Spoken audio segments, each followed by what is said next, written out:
In a quiet workshop, Rusty the robot stared at a blank wall.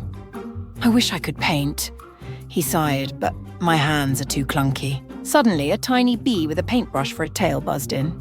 "Need help?" she asked. Who are you?" Rusty blinked. "I'm Beely, the painter bee. I make colours where there's none." She zipped around, splashing blues and yellows across the wall. "Wow!" Rusty gasped. "Teach me." "Sure," Beely grinned, guiding his metal fingers. Slowly, Rusty dipped into paint and made his first stroke, then another and another. Together, they painted swirling galaxies, dancing stars, and shining suns.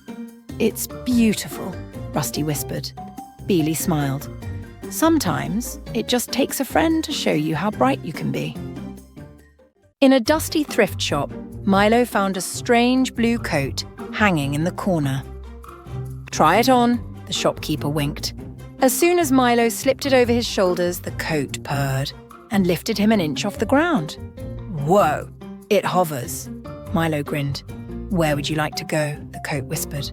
Milo thought hard. "Somewhere no one's been before." With a flutter, the coat soared out the door, over streets, past clouds, higher and higher. They zipped through rainbow storms and cotton candy skies until they reached a floating island with doors hanging in midair. "Choose a door," the coat said softly.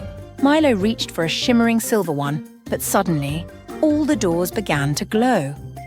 "Each leads to a different adventure," the coat whispered. "But you can only pick one tonight." High above the tallest mountains lived a shy little cloud named Puff. He watched big clouds make thunder and lightning. "I could never do that," he sighed.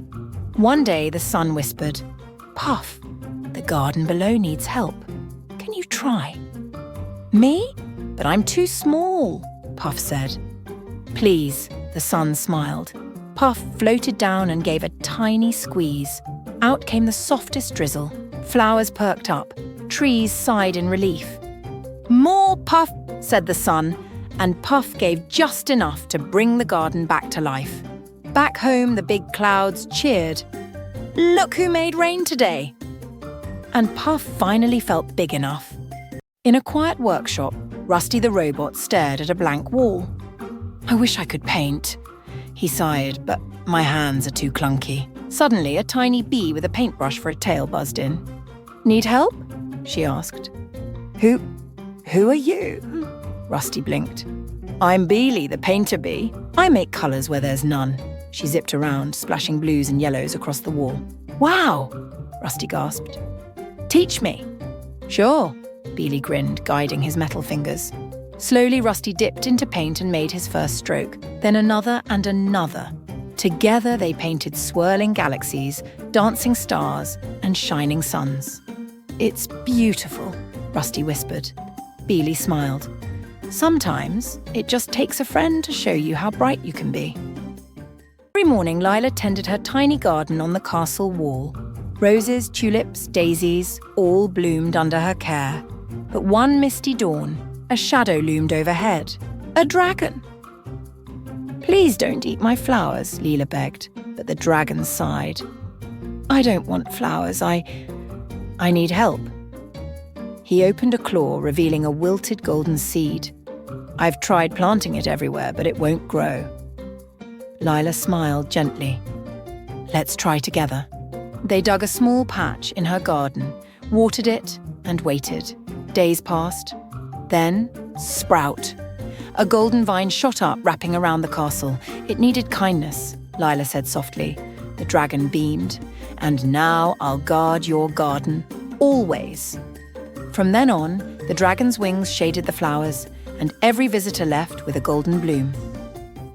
Far beyond the hills stood the spiral tower, twisting high into the clouds. No one dared climb it, except Starzl. "Inside is a wish," she whispered, clutching her lantern. As she stepped inside, the staircase shimmered and shifted under her feet. "Choose wisely," a voice echoed. Every turn brought a door, one to treasure, one to adventure, one to answers. Starzl hesitated, then followed the faint sound of music. Up and up she climbed until she reached a tiny window at the very top. There she found herself playing a song on a golden flute. The wish was always inside you, the voice smiled. Starzl laughed, feeling light as air. As she played, the tower's walls unfolded into bridges of light, leading to dreams she never dared imagine. Tinsel the elf and Twinkle the kitten peered over the edge of Candy Canyon. "We've got to find the missing gumdrop crown," Twinkle meowed. "Before King Caramel wakes up," Tinsel adjusted her peppermint-striped hat. "Let's rappel." They slid down licorice ropes, dodging cotton candy clouds and marshmallow boulders. Suddenly, a licorice snake hissed. "No one passes without a riddle." "We don't have time," Tinsel cried, but Twinkle purred, whispering the answer in its ear. The snake smiled and slithered aside. Deeper into the canyon they raced until there it was. The gumdrop crown sat atop a chocolate stalagmite.